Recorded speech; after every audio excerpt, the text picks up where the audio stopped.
Bonjour et merci de nous retrouver pour La Foi prise au mot, votre rendez-vous de formation et de réflexion. Cette semaine, je commence par une petite provocation. En 1789, le slogan des révolutionnaires était « La liberté ou la mort ». Or, avec la montée du terrorisme et la récente pandémie mondiale, on voit que nos démocraties modernes, qui en sont les héritières, ont eu tendance à sacrifier l'une pour éviter l'autre. Au nom de la santé, de la sécurité, n'avons-nous pas restreint notre liberté ? À moins qu'il faille redéfinir ce que nous entendons par liberté et peut-être distinguer entre nos libertés concrètes et la liberté abstraite. Mais alors, que dira le chrétien qui tient que l'être humain a été créé libre ? Bref, il est urgent de prendre un peu de recul et de savoir de quoi on parle, et c'est précisément ce que je vous propose de faire avec mes deux invités. Monique Cantos-Perber, bonsoir. Bonsoir. Vous êtes philosophe, vous êtes spécialiste de philosophie antique, de philosophie aussi morale et politique, et vous êtes chercheur au CNRS. Et puis Michel Boyancé, bonsoir. Vous êtes philosophe et vous êtes professeur à l'IPC. Alors peut-être pour commencer, j'ai commencé dans ma bande-annonce, une sorte de question sur la liberté, les libertés. Comment est-ce qu'on peut définir ce concept ? Est-ce qu'il y a une définition simple de ce qu'est la liberté ? Simple, je ne pense pas.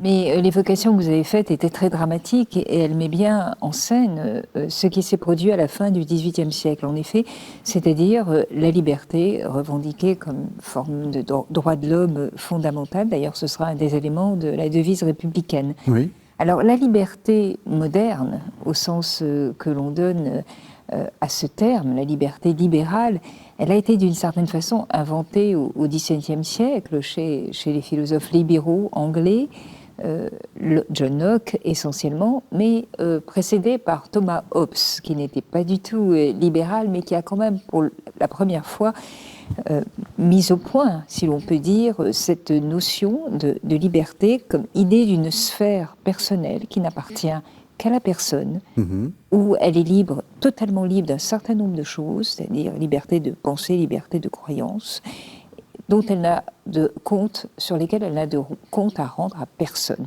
Et un siècle après, Benjamin Constant, donc peu après la Révolution, ensuite Tocqueville, puis toute la tradition libérale, en France illustrée par Raymond Aron, parmi beaucoup d'autres, a repris cette définition, une sphère personnelle qui n'appartient qu'à l'homme. Alors ça, c'est la définition à l'état pur. Mais je voudrais signaler deux choses. C'est que d'abord, cette définition était une définition, si on peut dire, naturelle. Cette sphère d'action propre à l'homme, c'était sa puissance d'agir. Donc c'était en rupture totale avec les cadres philosophiques et théologiques de l'époque, vous pensez bien, en particulier en rupture avec la liberté chrétienne, l'idée chrétienne de liberté, comme où le rapport au péché originel est une donnée évidemment fondamentale. En rupture aussi avec la liberté grecque, la liberté aristocratique, où est libre celui qui a une maîtrise totale sur ses passions, et en rupture aussi avec la liberté au sens des républicains, où la liberté, c'est la liberté civique. Il n'y a pas de liberté personnelle comme sphère individuelle, c'est la liberté d'exercer son rôle dans la cité. Donc voyez-vous, rupture avec ces différentes notions de liberté, et une définition qui laisse ouverte la grande question sur laquelle on ne cessera de revenir pendant les siècles qui suivront, c'est-à-dire, ça c'est la liberté individuelle, la liberté de l'homme. Mais y a-t-il une liberté en dehors de la société ? Et dès que l'on met la liberté de l'homme en rapport avec d'autres libertés, cette liberté doit se définir aussi comme une liberté en société, une liberté sociale, avec les limites nécessaires que cela impose. Et cette sphère personnelle qui n'appartient qu'à l'homme devient de plus en plus difficile à définir. Donc voyez-vous, cette notion moderne de liberté, c'est un extraordinaire héritage, à la fois un trésor et une difficulté pour la suite. Eh bien, ça tombe très bien, puisque, comme vous dites, la question de ma liberté et des libertés individuelles, je vous propose qu'on entende un premier texte qui pose exactement cette question-là. C'est un texte chrétien. C'est la première épître aux Corinthiens, le chapitre 8, les versets 7 à 13. Le problème est le suivant. Paul, il s'agit bien entendu du Paul, est confronté à des gens qui sont en train un peu par une sorte de liberté un peu folle de vouloir manger à des temples qui sacrifient de la viande aux idoles, et d'autres sont en train de se poser des questions, est-ce qu'il faut à tout prix faire ça? Et donc voilà la réponse que Paul donne, première épître aux Corinthiens. Ce n'est pas un aliment qui nous rapprochera de Dieu. Si nous n'en mangeons pas, nous ne prendrons pas de retard. Si nous en mangeons, nous ne serons pas plus avancés. Mais prenez garde que cette liberté même, qui est la vôtre, ne devienne une occasion de chute pour les faibles. Car si l'on te voit, toi qui es la connaissance, attablé dans un temple d'idoles, ce spectacle édifiant ne poussera-t-il pas celui dont la conscience est faible à manger des viandes sacrifiées? Et, grâce à ta connaissance, le faible périt, ce frère pour lequel Christ est mort.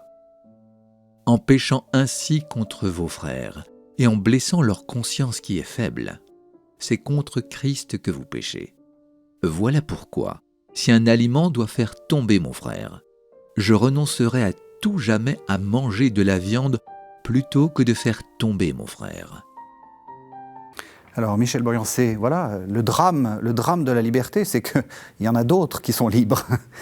Oui, alors effectivement, pour reprendre ce que vous disiez, Madame, sur la liberté, j'ajouterais deux remarques. La première, c'est que la liberté des modernes est devenue très vite une libération. Il faut se libérer de ce qui entrave ma liberté. Et cette libération est devenue un moteur extrêmement puissant en fait, des sociétés modernes. Et puis, cette libération est celle de l'individu, en fait. Ce qui fait que très tôt, d'ailleurs, on le voit chez Tocqueville, par exemple, il y a cette association entre la démocratie et puis l'individualisme, avec les dérives possibles de l'individualisme. Et la libération est devenue aussi émancipation. L'individu veut s'émanciper. Forcément, il va rencontrer les autres qui veulent aussi s'émanciper. Que faire? Voilà. Et j'étais assez intéressé par un ouvrage de Pierre-André Taguieff, que vous connaissez, qui était aussi au CNRS, qui publie, qui écrit beaucoup, voilà, qui a des analyses quelquefois un peu impertinentes par rapport à certains sujets. Il a écrit un ouvrage qui s'appelle « L'émancipation promise ».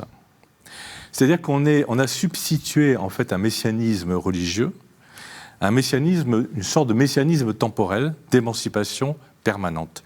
Et il dit, et je le rejoins tout à fait, donc on retrouve aussi l'intuition des Grecs, il dit, c'est à la fin de son ouvrage, en fait, face à l'auto-émancipation, l'auto-transgression des limites, il faut retrouver l'auto-limitation et retrouver le sens de la vérité du bien commun. Donc à un moment donné, la liberté des modernes, et plutôt de ce qu'on appelle les post-modernes, est devenue une sorte d'idéal, ça j'y reviendrai, alors qu'à mon sens, et ma deuxième remarque, il faut recentrer la liberté sur le sujet dont on parle, qui n'est pas la société, qui n'est pas l'État, qui est l'individu ou la personne, c'est-à-dire cet être unique qui veut être libre. Et à ce moment-là, effectivement, que faire de cette liberté ? Est-ce que vous êtes en train de dire que cette volonté d'émancipation, c'était mal ? Enfin, vous voyez ce que je veux dire, que c'était... Alors, parce que Monique Canto vient de le dire, on sent que ça s'est fait un peu contre l'Église. Donc, est-ce que là, vous êtes en train de dire on a oublié une vraie tradition d'obéissance ou des choses comme ça? Non, j'ai pas dit ça. C'est pas trop votre genre. Là, je me cale sur l'ouvrage de Pierre-André Taguieff. Oui. Oui, je protège derrière lui. Il dit pas ça, il a raison. Il critique bien sûr Marx, qui est le grand penseur de l'émancipation collective des individus de l'humanité. Non, il va dire, à un moment donné, il faut s'arrêter. On regarde en arrière ce qu'on a fait, et d'ailleurs, je pense qu'on retrouve ça dans vos écrits. À un moment donné, il faut s'arrêter. Bon, où va-t-on? Que fait-on? Et ce qui est, je trouve intéressant, ce que vous dites aussi pour la liberté d'expression, il faut trouver des limites. Alors, grand sujet, où sont les limites? Qu'est-ce que vous en pensez? Est-ce que vous pensez que la liberté, justement, est en train de devenir folle? Enfin, ou que notre aspiration à la liberté est en train de devenir folle? Tout est possible avec l'homme, mais je crois surtout aux vertus de la rationalité et des normes collectives qui, je l'espère, empêcheront cet avenir. Mais je voudrais revenir à cette question du XVIIe siècle et de la liberté moderne, parce que vous savez, beaucoup de nos débats sont hérités de cette époque. Aussi bien Hobbes que Locke étaient incontestablement des croyants et des chrétiens. Pour Locke, il n'y avait aucun doute sur le fait que le christianisme était la seule vraie religion. Et sa conception, la foi qu'il avait, était parfaitement compatible avec cette notion de liberté, qui est en effet une liberté qu'on pourrait dire naturelle. C'est un produit naturel, juste la puissance d'agir. Absolument pas sans lien à une quelconque conception religieuse. Mais d'un autre côté, et c'est ce qui est tout à fait extraordinaire, c'est que à partir de ce moment-là, a été définie, dès le XVIIe, XVIIIe siècle, avant la Révolution française, une conception des libertés. La liberté en société, la liberté de conscience de l'individu, c'est une chose. Mais la liberté en société, c'est une liberté toujours conquise, dans certaines positions particulières, pour certains corps particuliers. C'était le régime de ce qu'on appelait les libertés au pluriel. Le Parlement avait des libertés, certains groupes de citoyens avaient des libertés, des villes avaient des libertés. Le concept d'une liberté universelle, comme droit de l'homme, d'une liberté abstraite, comme vous disiez tout à l'heure, en effet, n'existait pas à cette époque-là. Ça a été la grande conquête des droits de l'homme. Alors on peut imaginer que certains libéraux en étaient extrêmement heureux. Enfin voilà, la liberté reconnue comme principe universel, qui dépend ni des statuts, ni des positions sociales, ni du fait qu'on soit homme ou qu'on soit femme. On se retrouve dans un universalisme abstrait qui est tout à fait en phase avec la raison moderne. Mais d'un autre côté, tout un courant libéral, qu'on a eu tôt fait de qualifier de réactionnaire, insistait au contraire sur le fait qu'on était en train de perdre le sens de la liberté. Parce que la liberté abstraite, chacun peut lui donner le sens qu'il veut et l'imposer à tous les autres. Et voilà que cet extraordinaire moyen de libération, la liberté comme aspiration de tous, peut devenir dans certaines circonstances une effroyable force d'oppression. D'où la revendication de certains libéraux qu'on en reste aux libertés au pluriel, des libertés conquises, qui sont garanties à vie en raison de leur histoire, des combats dont elles procèdent. Et ce débat, d'une certaine façon, n'a pas été terminé. Et de fait, la libération, comme vous le remarquez très justement, s'inscrit quand même, et l'idée d'émancipation, dans cette conception de liberté universelle. On va vous dire de quelle façon vous allez être libre. Alors vous voyez que si vous n'êtes pas d'accord avec l'idée de liberté qu'on vous impose, la question se pose de savoir si vous restez vraiment libre. Est-ce qu'on peut être libre en étant soumis à une idée de liberté qu'on vous impose, et avec toutes les dérives de plus et les excès politiques que l'on a connus. Parce que le communisme, c'était ça. Un gigantesque projet d'émancipation collective. D'une certaine manière, le républicanisme, sans aller jusqu'aux extrêmes, et en tout cas, pas le républicanisme libéral, mais un républicanisme très, très fort, est un peu ça aussi. On vous impose une idée de l'émancipation qui signifie la rupture avec toutes les appartenances particulières, parmi lesquelles les attachements régionaux, parmi lesquels la croyance religieuse. On considère que, les citoyens républicains abstraits et libres et un peu désincarnés, il est sans attache, il est un citoyen. Donc ce sont d'extraordinaires outils de liberté, et ce sont d'extraordinaires menaces sur la liberté. Cette ambiguïté, je ne pense pas qu'on puisse la lever. Il faut une vigilance de tout instant pour la lever, parce qu'on la retrouve dans toutes sortes de revendications aujourd'hui. Vous diriez que c'est une idée dangereuse, la liberté ? Toutes les idées sont dangereuses quand elles deviennent folles. Mais celle-là celle-là aussi, bien sûr. Alors, effectivement, je rappellerai en l'an 2000, il y a eu un colloque à la Sorbonne, je ne sais pas si vous vous souvenez, qui s'appelait « 2000 ans après quoi ?» Après quoi ? Après Jésus-Christ, qui rassemblait beaucoup d'intellectuels, et notamment j'étais présent et j'avais été frappé de la conférence de George Steiner, qui est décédé il y a un an, qui est un penseur inclassable en quelque sorte, très, très, très foisonnant, philosophe, linguiste, littéraire, historien, enfin.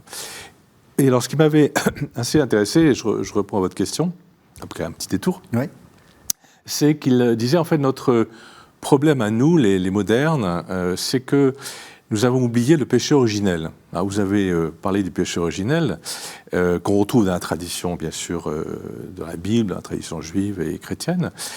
Et il a un peu critiqué Kant, en disant ces idées abstraites, cette raison pure, se heurtent en fait à un être humain qui n'est pas pur, qui est impur, qui fait des bêtises.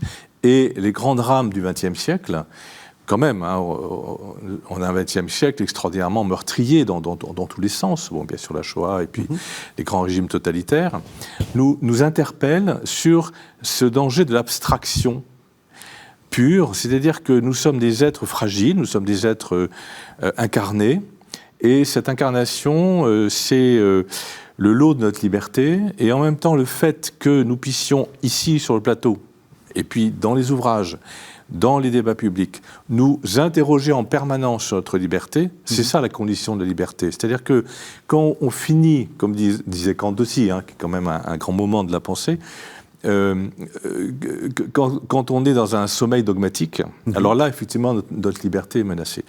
Donc, il y a deux enjeux, à la fois l'abstraction, les idéaux. Donc, Taguieff interroge cet idéal d'émancipation. C'est pas qu'il appelle ça l'émancipation promise, comme une terre promise, et en même temps l'abstraction. Et c'est pour ça que je lirai, je ferai le lien entre la liberté, la responsabilité et la décision. On y arrive, voilà. Et notamment le fait que l'émergence de l'individu, c'est aussi en même temps l'émergence de l'État. Le Léviathan de Hobbes, bien sûr, cette puissance publique.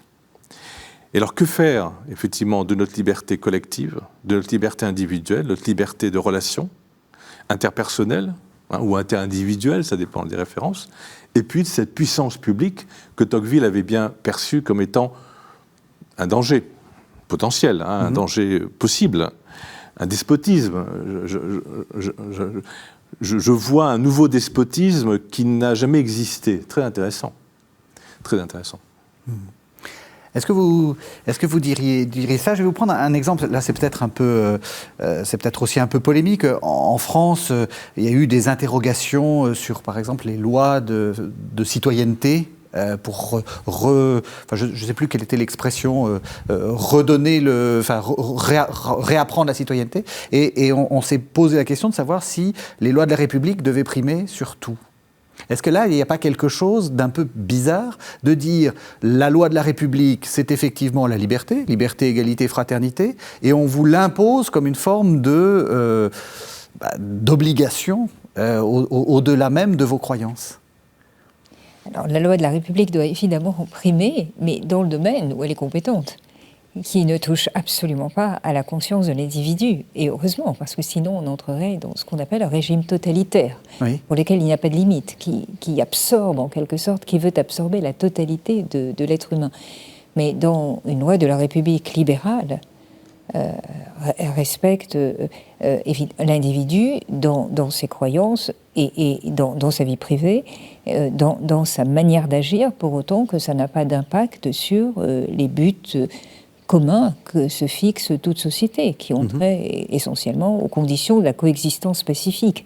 La création politique a quand même cette extraordinaire vertu de nous permettre de vivre ensemble de façon pacifique, en chacun poursuivant ses idéaux, quels qu'ils soient, et en reconnaissant une grande diversité d'opinions et d'intérêts et de croyances, parce que c'est cela qui fait la patte originelle des sociétés humaines. Alors la question du mal, qu'on définisse comme péché originel, qu'on définisse d'une autre façon, est en effet centrale dans toutes les questions qui ont trait à la politique et à la liberté.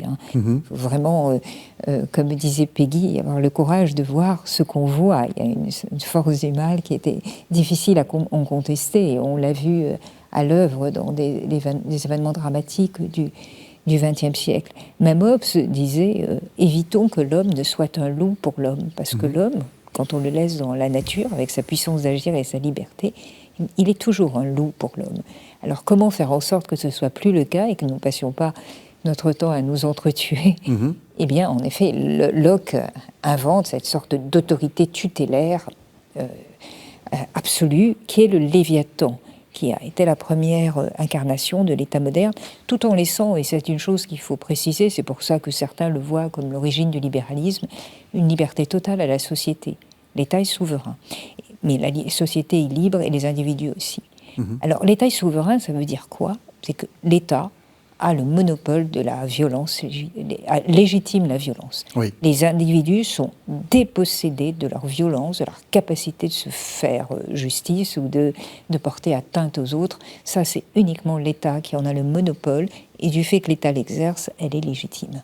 Alors évidemment, tout ça sera encadré par des lois, par des règles enserrées dans des limites, mais c'est quelque chose de fondamental. Et d'une certaine manière, les États modernes, libéraux, n'ont cessé de revenir sur cet équilibre à définir entre la puissance de l'État et les droits de l'individu. Et il est vrai que Tocqueville, comme cela a été remarquablement rappelé, a été sans doute le premier, même pas quelques décennies, 30 ans, 40 ans après la Révolution française, à soulever le paradoxe de la tyrannie d'un État démocratique.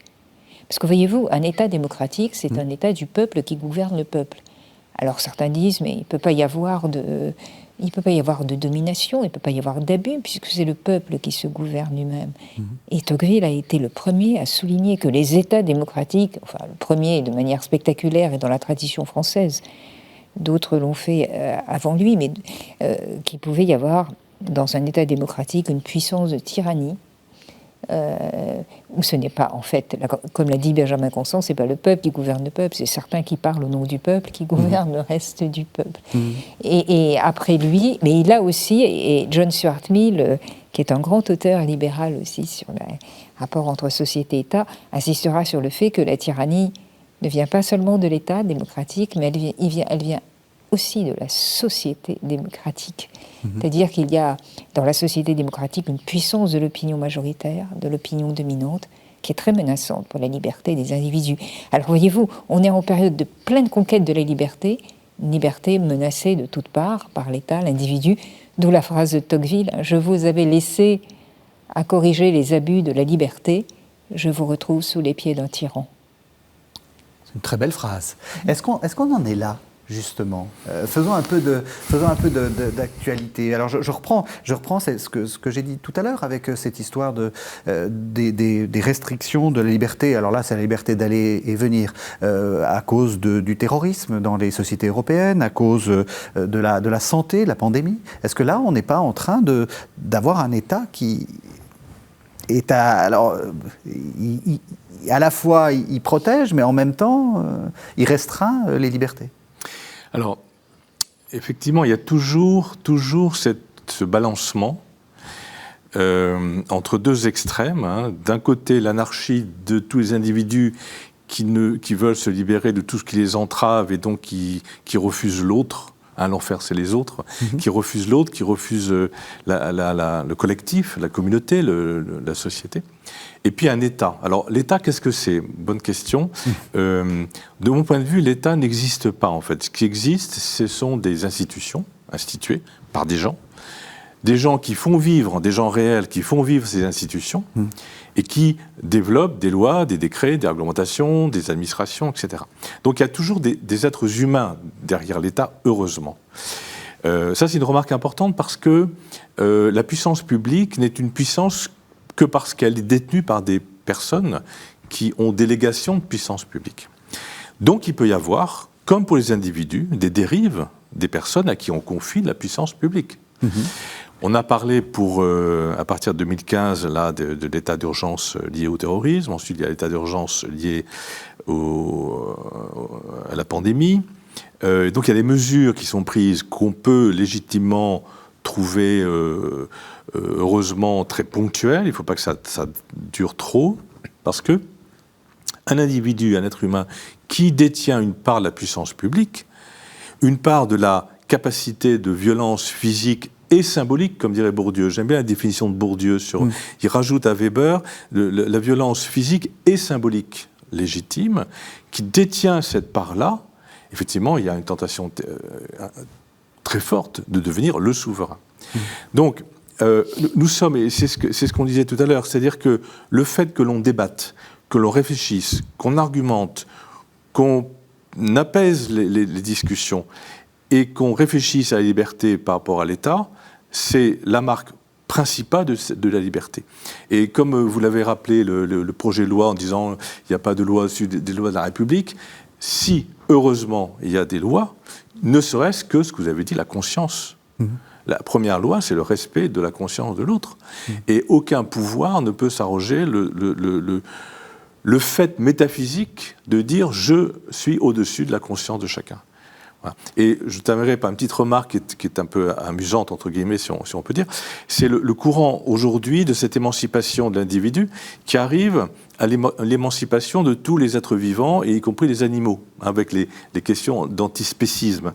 Donc il faut se réapproprier ce qui fait le propre de l'homme, qui n'est pas forcément de rire, parce que les bonobos rient aussi. D'après ça, ils font des blagues et ils rient. Hein, bon, voilà. Mais peut-être que l'homme a une manière de rire différente du bonobo. En tout cas, on a besoin de se ressaisir, hein, c'est ce que je pense voulait dire George Steiner aussi, de se ressaisir de qui nous sommes, dans cette fragilité de la liberté, dans cette incarnation de la liberté, dans des situations qu'il faut en permanence chercher à améliorer pour éviter le pire.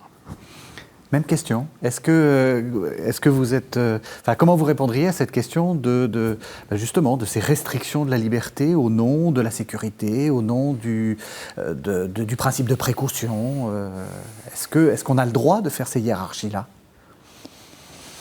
Il y a des circonstances tout à fait dramatiques où la survie collective est en danger et où la question de la restriction des libertés s'est posée. Ça, c'est évident, en période de rareté des ressources, en période de danger imminent, et des mesures à prendre. Donc ce n'est pas tellement le principe qui est problématique, c'est les conditions dans lesquelles ce principe est appliqué et les conséquences que ça a.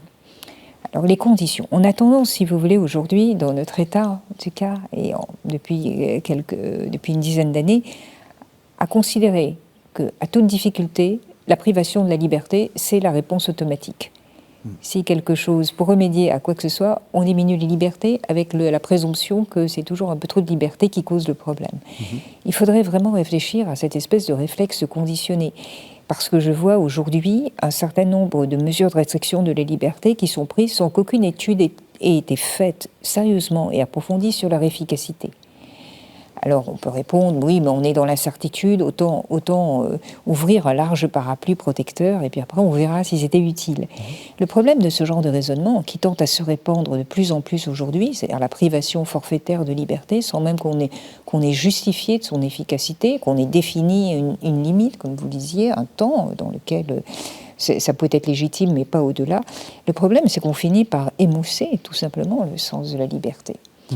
Or, si vous voulez, le jour où nous nous trouvons dans une situation vraiment difficile, où la responsabilité individuelle de chacun doit jouer un rôle, comme ça s'est passé dans des périodes d'oppression pendant la Seconde Guerre mondiale, ou en occupation, un moment où chacun se retrouve devant sa conscience pour savoir ce qu'il faut faire pour être vraiment un homme ou une femme libre, au sens le plus noble du terme, eh bien, sur quoi se reposera-t-il pour agir, si ce n'est ce sens de la liberté et de la dignité humaine? Et à trop multiplier des mesures qui, pour finir, deviennent franchement infantilisantes et déresponsabilisantes, on risque d'émousser à long terme ce sens profond de la liberté, cet engagement de la liberté. Et je trouve que c'est un jeu très dangereux. Parce que s'il s'agit de transformer les citoyens en petits robots dont on contrôle les comportements à force de les limiter, pour éviter un désastre collectif, évidemment, il n'y a qu'à les immobiliser ou, pour finir, leur dénier la qualité d'être humain. Ce sera la meilleure manière d'y parvenir. Le grand défi, c'est d'arriver à répondre à des exigences qui parfois sont des exigences terribles et qui imposent en effet des restrictions de liberté, tout en étant au plus près en évaluant et en justifiant au plus près leurs nécessités. Sont-elles efficaces? Combien de temps? Pourquoi? Et une claire conscience des conséquences que cela va entraîner. Et je pense qu'il n'y a que cet exercice de lucidité permanente, d'ailleurs où tous les individus ont un rôle à jouer, pas simplement la puissance publique et ceux auxquels elle est déléguée, qui permettra, me semble-t-il, de traverser ces périodes difficiles qui s'annoncent, parce qu'avec le terrorisme, la menace de changement climatique, les épidémies peut-être, on va être de plus en plus confrontés à des périodes comme cela, et ce serait véritablement une chose dramatique de perdre cet grand acquis de l'humanité, de pouvoir vivre libre ensemble. Vous êtes d'accord? Oui, bien sûr. Bien sûr. Et justement, est-ce que c'est pas... Monique Canto vient de le dire à propos de infantiliser. Est-ce que c'est pas parce que en fait on infantilise les gens, c'est-à-dire qu'on les déresponsabilise? Alors, mon parcours est moins officiel que le vôtre. Moi, j'étais beaucoup dans l'enseignement libre, l'enseignement privé. Je n'ai pas passé les concours de la fonction publique. Enfin, voilà. Mais je travaille beaucoup avec la fonction publique pour des questions liées à l'enseignement privé, sous contrat, l'enseignement libre, supérieur, etc. Et je rencontre effectivement de plus en plus des personnes qui me disent mais il faut limiter, il faut faire la police, on ne peut pas avoir confiance dans la nature humaine. Alors là, je me dis, attention, si on perd confiance dans l'être humain, qui est un loup pour l'homme et qui en même temps peut être sauvé et racheté, c'est là où, comme nous sommes à KTO, il y a quelque part, et je pense que c'est ce que aussi rappelait George Steiner, qui n'est pas chrétien, hein, mais qui est un penseur très, très ouvert. S'il y a une chute, s'il y a un péché originel, il le disait de manière philosophique, hein, c'est-à-dire quelque chose dit, une loi dans l'être humain, on reprend Saint Paul et puis Ovide, hein, païen, qui disait en fait je fais le mal que je ne veux pas et je ne fais pas le bien que je voudrais. Il y a quelque chose dans l'être humain effectivement qui a besoin d'être racheté, qui a besoin d'être éduqué. C'est-à-dire la liberté est éduquée. D'ailleurs, tous les grands penseurs politiques on pensait que le bien commun, que la société ne pouvait être pacifiée et être le lieu de la liberté sans éducation. C'est impossible. Donc il faut une éducation. Donc pour reprendre ce que vous disiez, la question c'est que, vous voyez, je lisais récemment, je relisais l'ouvrage de Simone Weil, hein, L'enracinement, qui essaye d'allier les vertus chrétiennes et les vertus de 1789. Vous voyez, elle le dit dans son ouvrage, il y a une phrase ou deux très claires à ce sujet-là, et elle trouve l'enracinement.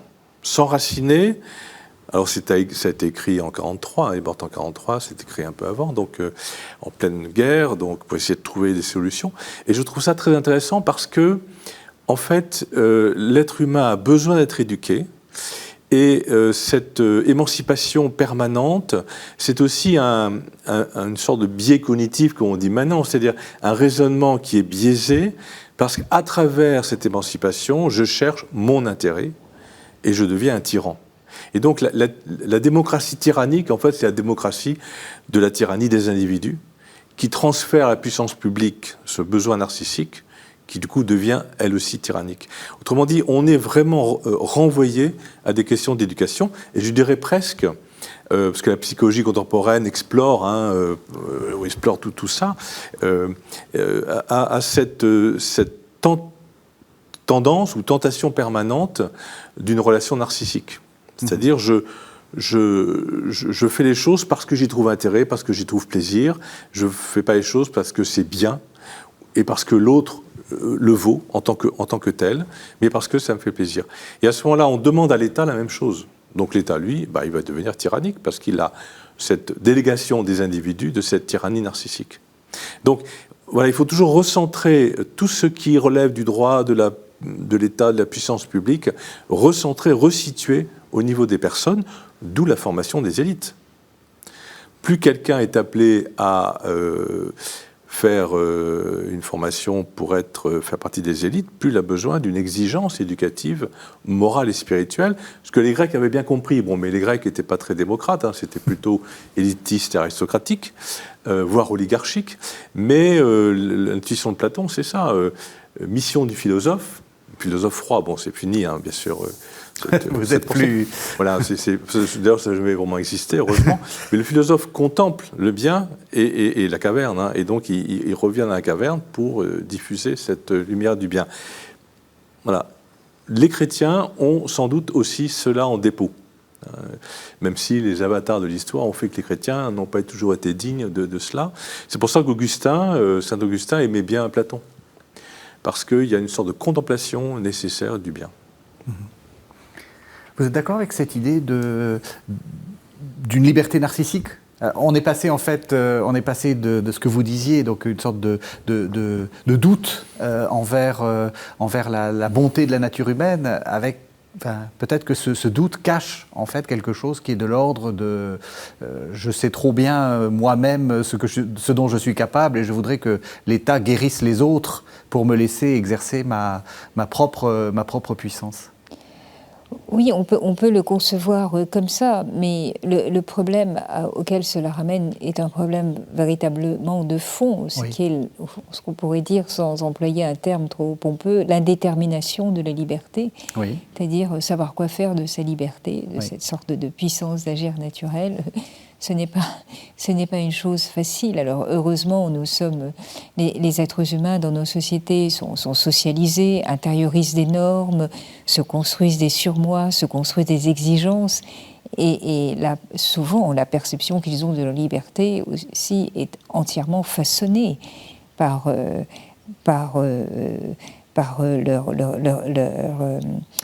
leurs principes ou leurs valeurs. Il y a peu d'individus disons plutôt qu'il y a beaucoup d'individus qui se sentent particulièrement libres quand ils sont en coïncidence avec un certain nombre de choses auxquelles ils croient, alors que cette coïncidence ou cette adhésion puisse prendre la forme d'un narcissisme, c'est tout à fait possible, et se perdre dans toutes sortes d'objets qui sont des objets qui ne font que refléter ou renvoyer à l'individu l'idée de sa propre indépendance, c'est possible.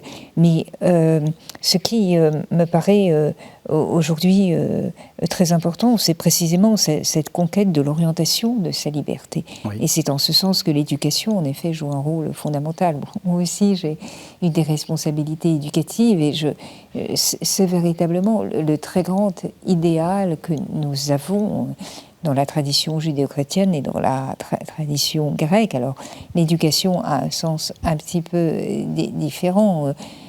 Dans le judaïsme, c'est une constante interprétation, un constant retour aux enseignements qui ont été donnés, une constante réinvention, même l'initiative des sages ou des traditions étant véritablement reconnue avec la tradition orale. Mais dans le christianisme, comme vous l'avez rappelé, c'est un peu différent. Et dans la tradition grecque, en effet, on a cette idée extraordinaire d'une liberté qui se conquiert par la formation de l'intelligence et la formation de ce que les Grecs appelaient l'âme. L'âme étant un complexe de capacités psychologiques, mais où l'intelligence, la capacité de contempler, de reconnaître ce qui est au-delà de soi, et de l'affronter, les yeux ouverts, en quelque sorte, comme le philosophe roi regarde le bien, est quelque chose de fondamental. Donc notre modernité, d'une certaine manière, est l'héritière de ces traditions, avec des degrés variables de présence. Mais cet idéal de la formation de soi est absolument essentiel. C'est notre source principale de liberté, quelle que soit la source, quel que soit le grand texte, religieux ou pas, quels que soient les principes moraux, quel que soit le matériau premier où on trouve la raison de cette exigence. Je vous propose qu'on fasse une seconde pause, cette fois-ci avec un texte peut-être un petit peu problématique pour notre modernité. C'est la première épître de Pierre, c'est le chapitre 2, et Pierre dit « Soyez soumis à toute institution humaine à cause du Seigneur, soit au roi, soit au gouverneur. » Soyez soumis à toute institution humaine à cause du Seigneur, soit au roi, en sa qualité de souverain, soit au gouverneur, délégué par lui pour punir les malfaiteurs et louer les gens de bien. Car c'est la volonté de Dieu qu'en faisant le bien, vous réduisiez au silence l'ignorance des insensés. Comportez-vous en homme libre, sans utiliser la liberté comme un voile pour votre méchanceté, mais agissez en serviteur de Dieu. Honorez tous les hommes, aimez vos frères, craignez Dieu, honorez le roi. Alors Michel Boyancé, est-ce que vous craignez Dieu et que vous honorez le roi ? Enfin, le président de la République. Bonne question. Alors, est-ce que je crains Dieu, plutôt ? Et aussi ça, ou est-ce que je crains le roi et j'honore Dieu ?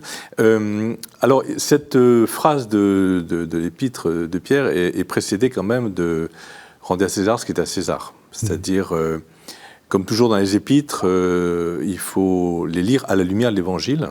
Et puis pour les catholiques, à la lumière aussi de la tradition, du magistère et donc de la doctrine sociale de l'Église, qui contient des réflexions très importantes sur ce qu'on a dit en fait aujourd'hui. Alors effectivement, ce qui est institué, toute autorité ne t'aurait pas été donnée si elle ne venait pas de Dieu, mais ça ne veut pas dire que l'autorité temporelle est divine.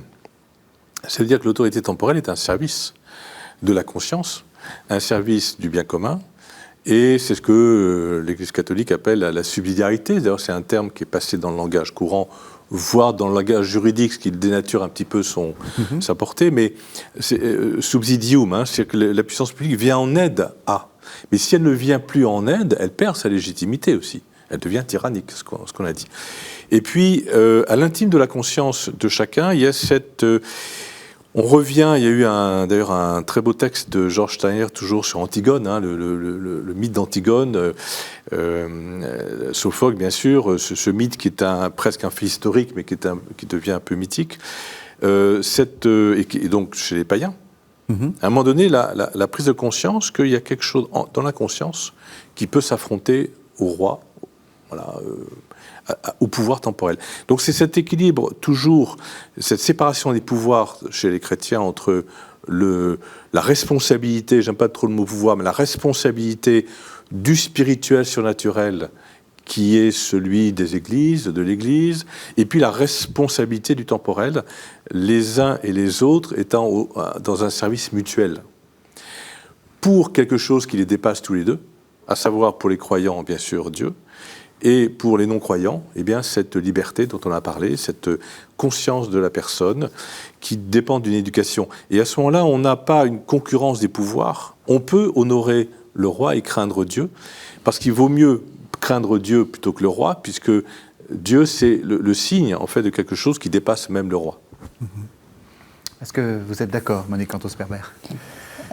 En tout cas, que le pouvoir politique s'arrête aux bornes des croyances de l'individu et de sa conscience, et qu'il doit s'arrêter là, cela me paraît un principe absolument fondamental sans lequel on ne pourrait pas parler de liberté. Et d'une certaine façon, c'est le grand acquis de la réflexion qu'a suscité les guerres de religion, qui ont même déchiré l'Europe pendant plusieurs décennies avec une violence inouïe. L'invention de la liberté de conscience est en quelque sorte la solution philosophique de ce terrible conflit. C'est que certains théoriciens contemporains ou philosophes contemporains disent la religion se retire, devient par du christianisme, que la religion, la fin de la religion. Je pense que c'est quelque chose de plus fondamental qui s'est joué au XVIIe siècle. C'est que le politique s'est définitivement retiré de la religion. Le politique n'a plus été le bras armé de la croyance, mais a été ce qui s'occupe simplement de régler les effets de la croyance dans l'espace public, afin que les manifestations de la croyance ne provoquent pas des troubles. Mais sans plus avoir, en renonçant totalement à légiférer sur ce que pensent les individus et quel que soit le contenu de la croyance. D'ailleurs, Pierre Bell étendra ce raisonnement même aux athées et même aux catholiques qui, étrangement, avaient été au XVIIe siècle, chez Locke en tout cas, écartés de ce bénéfice pour des raisons qui ne sont évidemment pas qui n'ont pas trait évidemment à la foi catholique, mais qui ont trait simplement aux soupçons qui étaient faits alors aux catholiques, et on le voit après le schisme anglican, d'avoir un projet politique derrière leur religion, d'avoir pas simplement une ambition spirituelle, mais aussi un projet politique. Comme le disait Locke, les catholiques ont accroché leur conscience à la ceinture du pape, c'est-à-dire de rétablir le pouvoir papal au-dessus des pouvoirs temporels. Et évidemment, l'anglicanisme, d'une certaine manière, est né du refus de cela.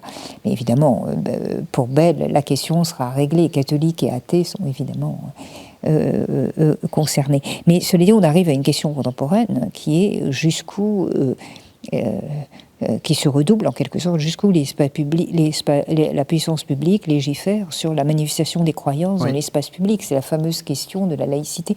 Alors beaucoup croient que la laïcité, qui est une loi de liberté, les lois en tout cas sur lesquelles nous vivons en France, grande loi de liberté, elle protège la croyance et l'incroyance. Mais elle protège la croyance.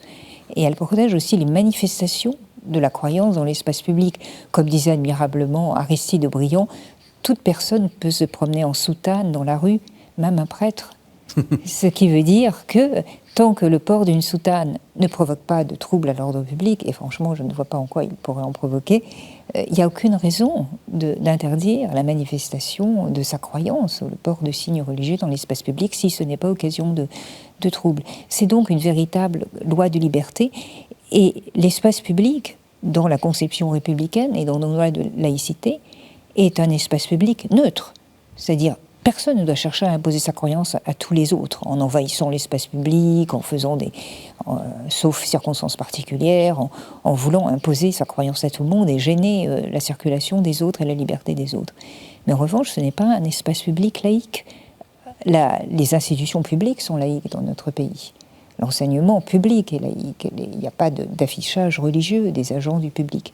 Mais l'espace public, lui, n'est pas laïque. Il est à tout le monde, il est neutre, à condition que les manifestations de la croyance ne troublent pas l'ordre public. Ça, c'est une chose qu'il faut constamment rappeler, et je crois que les trois grandes religions du livre, pour le judaïsme, c'est évident, le christianisme aussi, mais également l'islam, en tout cas, si on écoute ses représentants, c'est le cas aussi, sont tout à fait conscients de cette nécessité de rappeler la neutralité de l'État, pas d'emprise de quiconque sur l'espace public, mais son caractère ouvert à l'expression des croyances, il s'est fait de manière pacifique.